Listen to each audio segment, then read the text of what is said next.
বেঙ্গল। আপনারা দেখছেন আজ 25শে ফেব্রুয়ারির এই মুহূর্তে আমি রয়েছি কলকাতার কলেজ স্ট্রিট, যেখানে পশ্চিমবঙ্গ প্রদেশ কংগ্রেসের পক্ষ থেকে এখানে চলছে এক প্রতিবাদী মিছিল। আসুন দেখে নিই সেই মিছিলেরই কিছু মুহূর্ত।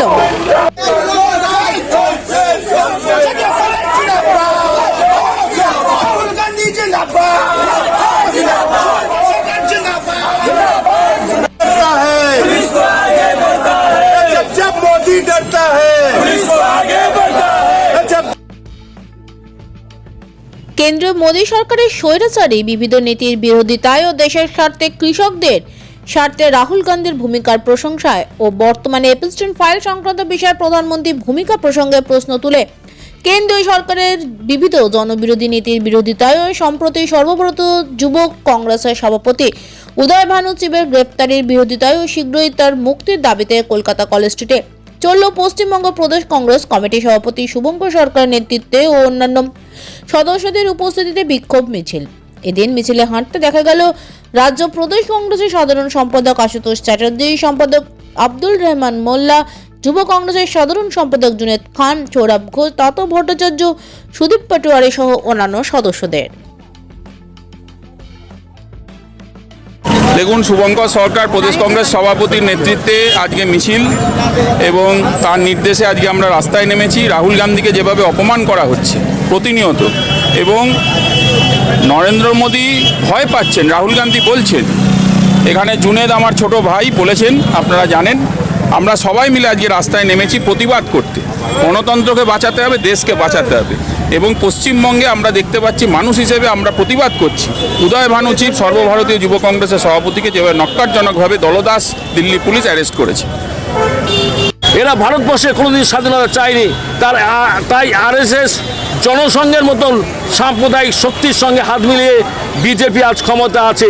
যে আরএসএস জনসংঘ যারা ব্রিটিশ সাম্রাজ্যবাদের দালালি করে জেল থেকে মুক্ত হওয়ার জন্য মুচলেখা দিয়েছিল, যারা কথায় কথায় বলে আমরা ভারতবর্ষে স্বাধীনতার জন্য আমরা কোনো আন্দোলন করিনি, আমরা শুধুমাত্র আন্দোলন করেছিলাম বাবরি মসজিদটাকে ভেঙে রাম জন্মভূমি আমরা কিভাবে তৈরি করব, অর্থাৎ আমাদের রাম জন্মভূমি তৈরি হয়ে গেছে, আমাদের দায়বদ্ধতা শেষ হয়ে গেছে।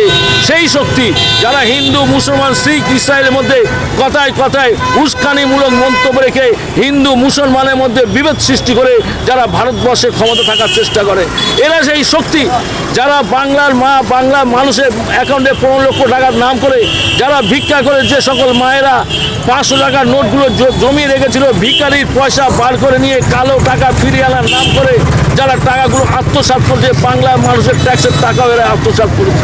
এরা সেই সরকার যারা বছরে 2 কোটি চাকরি দেওয়ার নাম করে একটাও চাকরি দিতে পারেনি, বেকারদের কান্না বাংলা তথা সারা ভারতবর্ষে হাও হাও করে কাঁদছে। সেই সরকার আবার নতুন করে পরিকল্পিত চক্রান্ত করে আবার ভারতবর্ষটাকে বিক্রি করে দেওয়ার জন্য রেল তো বিক্রি করেছে, বিদ্যুৎ তো বিক্রি করে দিয়েছে, ব্যাংক বিমা থেকে আরম্ভ করে বিভিন্ন সংস্থা বিক্রি করে দিয়েছে। আগামী দিনে তাই সমগ্র সম্প্রদায় মানুষের কাছে আমরা প্রদেশ কংগ্রেস সভাপতি শুভঙ্কর সরকারের নির্দেশে আমরা আবেদন করতে এসেছি যে অনেক হয়েছে, সাম্প্রদায়িক বিজেপিকে আর বিশ্বাস করবেন না। ভারত বিদ্বেষী যারা ব্রিটিশদের সঙ্গে হাত মিলে ভারতবর্ষটাকে পরাধীনতা বর্ষতা চিরকালের স্বীকার করাতে চেয়েছিল, সেই সাম্প্রদায়িক শক্তি, মৌলবাদী শক্তি আরএসএস জনসংঘ বিজেপির সঙ্গে হাত না মিলিয়ে আসুন আমরা সবাই মিলে হাতে হাত, কাঁধে কাঁধ রেখে আমরা বাংলাটাকে নতুনভাবে গড়ি। ভারতবর্ষ থেকে সাম্প্রদায়িক শক্তি, রেপিস্ট সরকার নরেন্দ্র মোদী সরকারকে ভারতবর্ষ থেকে বিদায় দিই, এবং সাথে সাথে সর্বভারতীয় যুব কংগ্রেস সভাপতি যে ভানু চিবকে জেলে আটকে রেখে দিয়েছে, অবিলম্বে আমরা এখান থেকে ঘোষণা করছি ভানু চিবকে যদি না জেল মুক্ত করে তাহলে আমরা আগামী দিনে আরও বৃহত্তর থেকে বৃহত্তর আন্দোলনে নামতে বাধ্য হব। কারণ আমরা বাংলা মায়ের সন্তান, আমরা কোনো কিছুতে ভয় করি না, আমরা এগিয়ে চলতে ভালোবাসি। জয় হিন্দ। इस तरह से हम लोग के यूथ कांग्रेस के प्रेसिडेंट को पुलिस लोग अरेस्ट किया है, उसको हम लोग निंदा करते हैं। हम लोग का देश भर में प्रोटेस्ट चल रहा है। हमारे राहुल गांधी ने कहा है यूथ कांग्रेस जो है हम लोग का शेर बब्बर है, और शेर बब्बर को कोई पिंजरा में नहीं कैद कर सकता है। मोदी का जो पुलिस को आगे कर रहा है, जब जब मोदी डरता है पुलिस को आगे करता है, यही हम लोग का स्लोगन है और यही स्लोगन हम लोग का चलता रहेगा। वंदे मातरम।